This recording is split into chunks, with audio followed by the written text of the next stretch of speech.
Episode 120, Jeremy Allen. Hey, it's Nikki Llewellyn, and you're on Gut Plus Science. This podcast is on a mission to increase engagement at work. And on this show, we equip CEOs and people-first leaders of all levels to make impact. Let's get to it. Hey, Gut Plus Science listeners, it's Nikki, and today we're talking about the big feat of awesome workplace culture during acquisition. That's a big job, and it can go really well or really bad and a lot in between. This young leader took over a very established business in his young age and learned a lot about leading people and building culture and found his passion in the mix of that. He's here to share his story during this incredible year. This year is their 50th anniversary in business. Jeremy Allen, president of Vanco Commercial Service. You'll hear his vulnerability and his passion. I learned a lot. Here we go. Jeremy, welcome to Gut Plus Science. I'd love for you to talk with us about your journey at a young age to finding your why. Absolutely. Well, hey there, Nikki. Thanks for having me on here. And I would, first like to say, I think you pointed out it was a young age for me, and I was 30 years old. And I have to say, when I first started of the possibility of being co-owner of a business and acquiring a current business that was out there in the marketplace, Vanco being the name of our business, I guess it was kind of about me, selfishly. And since then, that's changed a lot for me. But, it started off I started off in a position of wanting to have more freedom, wanting to provide for my family, and also, have some flexibility in my scheduling and stuff like that. And I think as far as any small business owner knows, flexibility, there's not a whole lot of it for you at the beginning, I think, until your business is of a certain size and you've got people capable of handling a lot of the responsibilities. So that's how it started out anyway. Jeremy, I'd love for you to, dig in a little bit to, you'd shared going from me to we, if you will. Like, what was that pivot point for you? I believe have happened around, let's say 3 years to 4 years into the business and into this journey. And at a point where wondering, what am I doing this for? What is really the goal here? And why would I want to move the business forward or just continue to just kind of do what we're doing and be where we're at right now? So that, again, like I said, was about 3 to 4 years into the business. And my conclusion and my decision on that, in doing a little soul searching, a little praying, talking with my wife about it, would be that I really want to be in this for the people.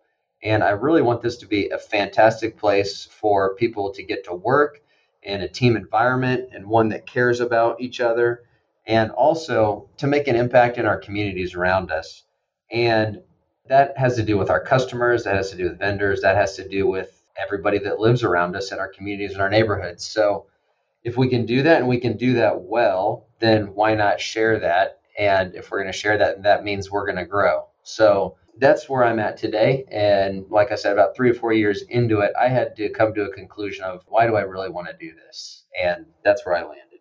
And I want to talk about the acquisition that you went through, but I want to make sure that our listeners understand the backstory of the start of your business and kind of share with us, how your business got started and then the timing of the acquisition and a little bit of the acquisition journey. And then I'll dig in on some of that cultural piece that we talked about preparing for, because I'm really anxious to share that. So tell us the backstory. I was working in a place where I wasn't quite satisfied and happy with the way things were going, or kind of where I saw my future to be there.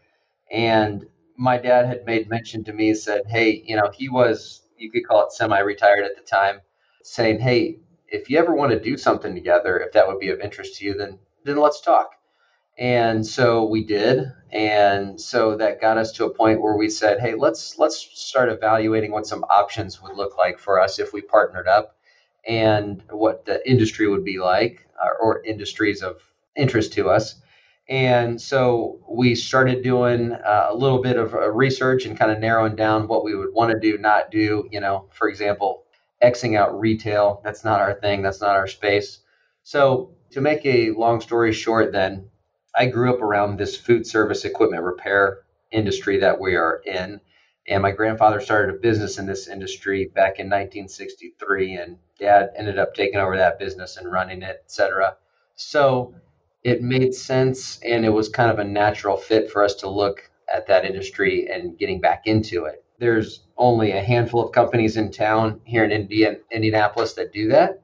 And so we contacted the owner of Vanco at the time and asked if that would be of interest to him to talk about if he would consider selling his business and what that would look like. And so, over the course of obviously multiple conversations, it became a reality. Remind me and our listeners, how old was Vanco when you purchased it? The owner that we purchased Vanco from was not the founder or the original owner, and Vanco has been around since 1971. So actually, this year is our 50th anniversary, celebrating 50 years of service this year, 2021. So that's an exciting milestone for us to hit. And it was started by a guy named Lowell Vandermark, who has since passed away, but he was known by Van for short. And so Vanco, the name Vanco has gone through several iterations, but it was Van's Restaurant and Refrigeration. Then it was Vanco R&R. Now it's just Vanco. Today's episode is really about workplace culture in an acquisition journey. And so we're getting to the place that I'm excited to really share this journey that you've been on and digging into the acquisition, because you guys came in very thoughtfully, figuring out what industry you wanted to go in, and then approached Vanco, purchased this business. And so people had established culture, whether you work on culture or not, there's a culture there, right? And so you come in, buy the business, new leadership, and looking back, what would you have done differently to build the culture now with what you know? What was the key takeaways, I guess, if you were to mentor your younger self? Yeah, of course, I was young. Of course, I was very naive as well. And so what I often tell people is I severely underestimated just the people component of it all. Perhaps that's just me and my personality and who I am. I have worked on this, but I'm not the most relational person in the world. I think I've gotten better at it. I hope so, at least. But so I guess I underestimated that part. So looking back on it, my initial getting into the business, buying the business, getting into it, trying to understand everything about it was all about, I guess, operations, process. If we can just be more efficient, then we'll be rock stars, and that's all I got to worry about. In hindsight, if somebody else could have done all of those things and I wasn't worried about all of those things, then I could have spent a lot more time with the people. I could have spent time getting to know people. It is a challenge in our business because we, of course, have a remote workforce as well. So obviously, we've got an office staff and we have a remote workforce, which are the technicians that are out there in the field. And so getting to know and getting to relate to and work side by side on a regular basis with the technicians is just a challenge and wasn't so much of a reality for me at all. And if I could do anything differently, it would be trying to work side by side with the people more, trying to understand what was in place already, maybe some things that they would like to see change, and just kind of educating them on what I'd like to see change or where I'd like to see the business go, and seeing if they shared that vision with me, or not. And got a handful of people around here still that have been with us since we took over the business, and very grateful for them, their loyalty and their trust in me and my father as we've gone down this road. And, I think another thing that I would have done differently from the beginning, Nikki, would have been establishing what our values are and really holding tight to those and really trying to define and set our vision accordingly so that we had the opportunity to, hold people accountable to what that was and what that looked like. And probably accountability, I think, sounds like a scary word to some people at times because, they think, oh, we're going to get in trouble or we're going to get, reprimanded for this or that. But I think everybody expects themselves to be accountable on some level. So going along with working with people side by side and talking to them and sharing a vision and hearing what they have to say about it, I think you could often find too how would they expect to be held accountable, and just understanding that and doing that in a collaborative way. First of all, I need to say 50 years in business is a huge milestone. So I hope you guys are celebrating huge. And then owning a business and being responsible for many people's lives in your young 30s is so unique and such a big feat. And so kudos to you on just digging in and investing in leadership, and working on the we side. Like you said in the beginning, you're like, I went from really the me and, transitioning to we, and how do I invest in my leadership to really make this business the best that it can be. So that journey and all you've done is awesome. I want to dig in on your vision and values that you've really brought to life. Like there's many organizations that have a vision on their website or on a wall, or values that live somewhere that no one remembers, right? But I'd love for you to just share how those have come alive or how they live in Vanco today. So I guess I'm on the eternal search for how to bring them to life, Nikki. So I'm constantly, finding little new ways to kind of remind people of what they are and how do we talk about them and live them out. So we've got 4 core values here. That is trust, empathy, professional attitude, and expert quality.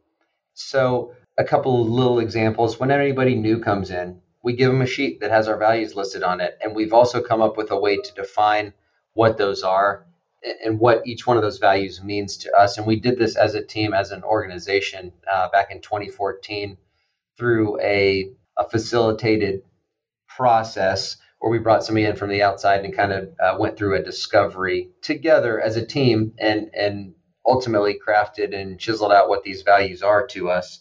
And so, again, a couple little examples. I send out a weekly communication to the team.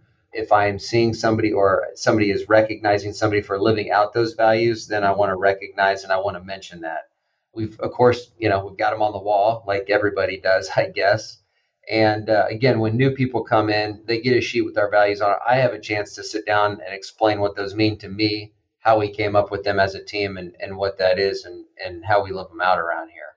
I think the key takeaway there is no one has it all figured out. Nobody has it perfect, that they're just alive and flourishing all the time. You have to take regular action and try new things and learn new things and work on constantly making those alive in the organization. So, and thank you for sharing some of those examples.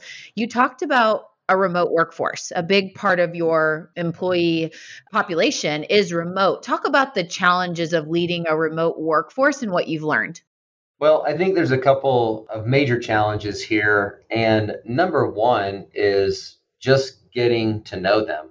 And I try to make it a point whenever I've got the opportunity and see them coming into the office to spend a couple minutes chatting with them or asking them about what's going on with their kids or their lives or their significant other. Maybe I already know what their hobbies might be, so I can ask them about that and just kind of want to know what's going on in their life. And it's important. I do care.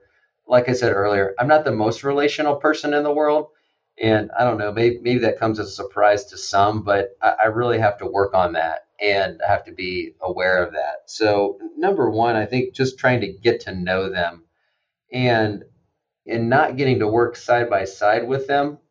It's hard to leadership is an important thing. And of course, leadership is a huge buzzword, I feel like, in business these days.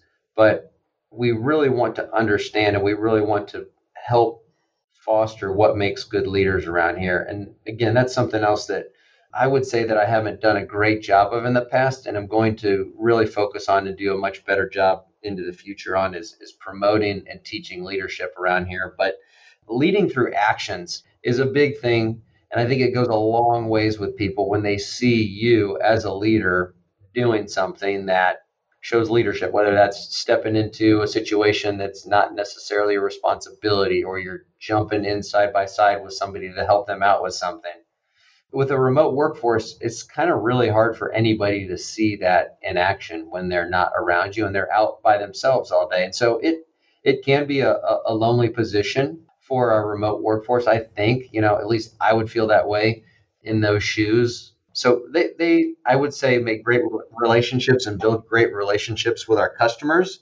And that probably fills that relational gap there because our technicians are people. They can fix things well, and they are people because they create and foster good relationships in the field and serving our customers. But anyway, I guess the two biggest challenges to me of leading a remote workforce is leading through actions and them seeing what you do day to day, and just the ability to get to know them. It's not that it can't be done. It just takes a little bit of extra work. That's so good. And I really like how you kicked off the answer to that question around just the simplicity of whether you're great at relationship skills or not, just spending time getting to know people. And I think if we all have some back pocket questions that we feel are good for our conversations, they just feel natural to us, that help people know that we care and help us dig in on like who they are and what brings them to life and what they're excited about, or just learning about their personal life.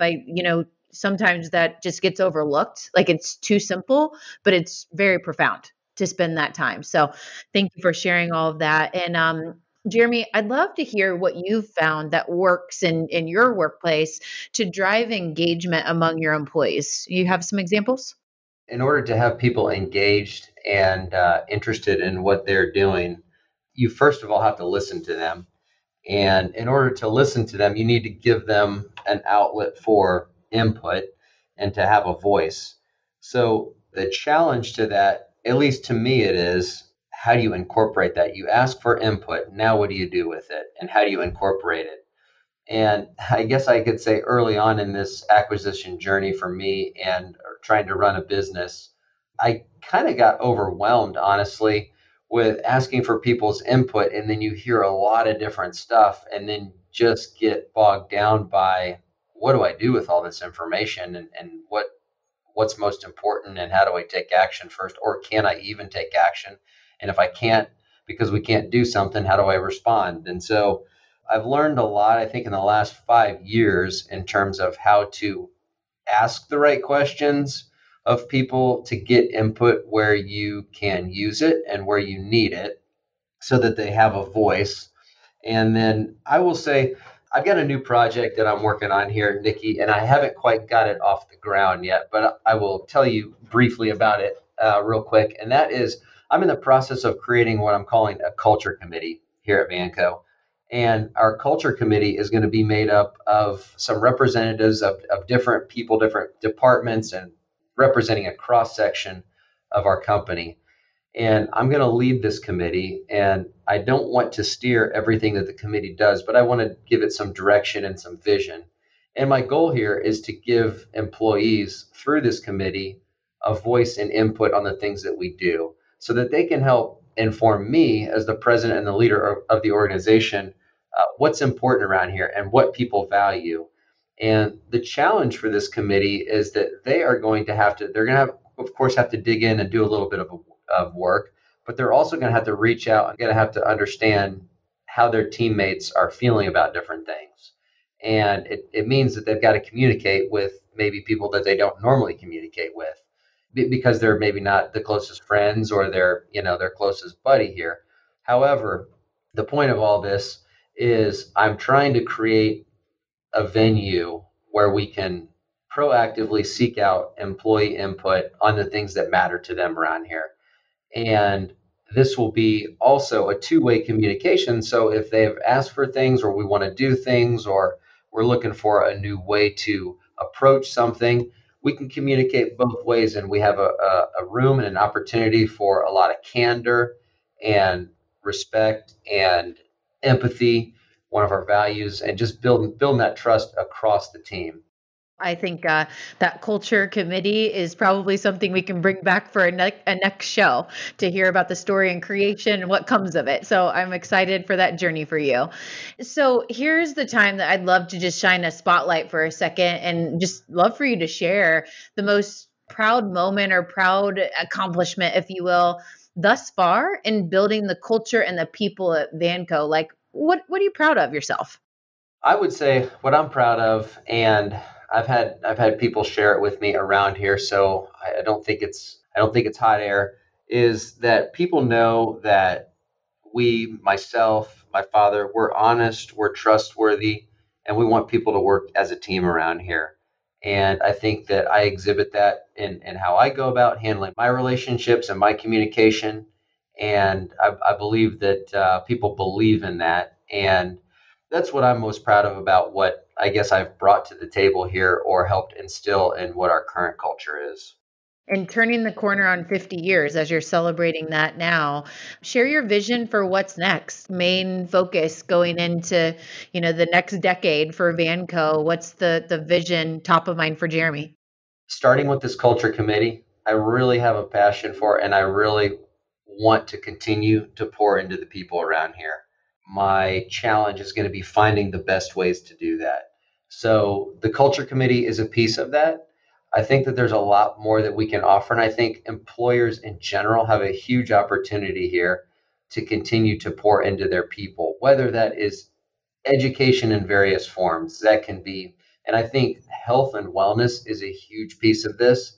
And when we think health and wellness, we're not just talking about physical health and wellness here. We're talking about emotional, we're talking about spiritual, we're talking about social. People spend so much of their time and lives at work. I want them to enjoy it. I want them to get some reward out of being here. And if we can pour into our people and make this an enjoyable place to work, it's going to be a challenge. Yes. There's going to be difficult days. Yes. But at the end of the day, if we can all respect each other and do it together as a team and try to improve, that's another thing that's huge for me, Nikki, I guess, is just self-improvement. So when I think about pouring into people, I'm constantly looking to improve myself and whatever that looks like in a spiritual life and a physical life and just, trying to improve my relationships. So I hope that the people that we attract here at Vanco and build our team with are also interested in doing that. And that's for just the people aspect of the vision, looking into the future. That's what I see. And as far as the growth aspect, we are currently a small regional service player, in the Midwest. I see that opportunity getting greater for us as we continue to do a really great job with our team here and taking care of our customers.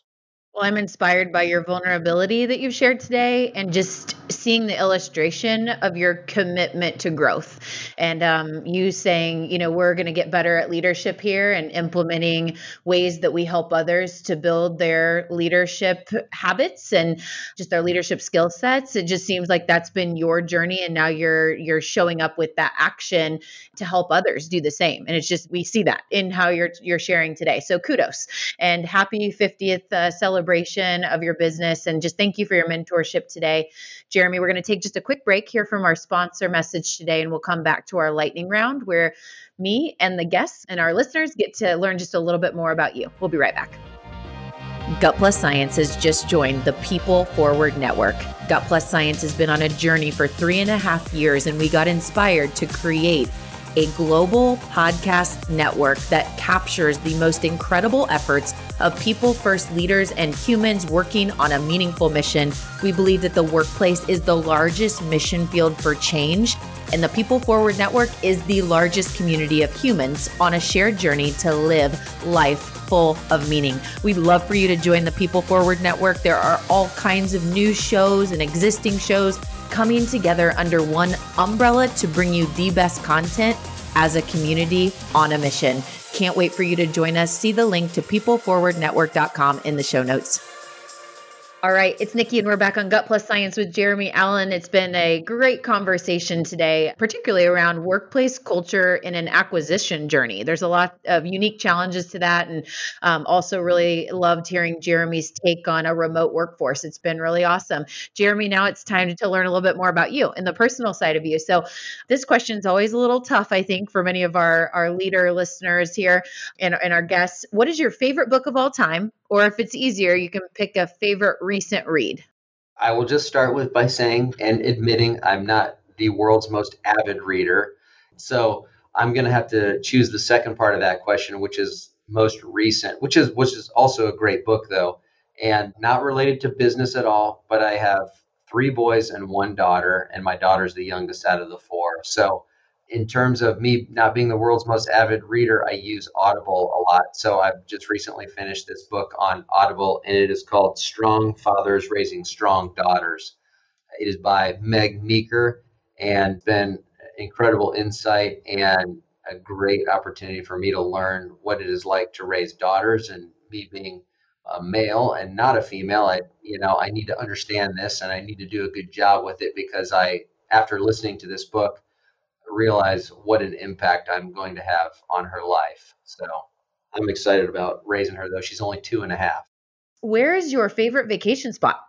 I would have to probably pick Tahoe, California for that. It's a place that's near and dear to my wife and I's heart. We haven't been there in some time, but in our younger days, made it there quite often to go snowboarding. So in the wintertime, it's a fantastic place to visit. There's a lot of resorts out there for skiing and snowboarding, and the lake itself is just beautiful. Being out there in the summertime, it's blue and emerald green, and there's a lot of fantastic hiking trails and mountain biking trails out there. And the towns around the lake are also a lot of fun. So Tahoe, California is at the top of my list. How about a favorite hobby when you're not working? I've got several, I should say. I guess I play the drums. I really enjoy that, and I also like to spend a lot of time on our boat with my wife and kids, and we like to do a lot of wakeboarding and water sports behind the boat. And in the wintertime, like to do snowboarding. So I got a lot of things that interest me, I guess, outside of work. Don't have time for it all. And Jeremy, how could our listeners connect with you after the show? So I'd say best way is my email address, which is the easiest. That's jallen, JALLEN, at vancorr.com. And the name of our business, VANCO, and the letters RR.com. Really great episode today with Jeremy Allen. Here's my truth you can act on from our time together. Number 1, take action regularly to bring your company values to life. Always be working on it. Number 2, simply spend time getting to know your people, remote or on site. Prioritize time to get to know your people. Number 3, leadership is the action you show. Just such a good reminder for us to reflect on how are we showing up, because our behaviors are our leadership. It's not what we say, it's what we do. Number 4, listen. How often do we hear this on the show? How important it is to listen. Give your people an outlet for their input. I love that angle to it. Thanks so much. And again, happy 50th celebration for the anniversary of Vanco. Thank you, Jeremy.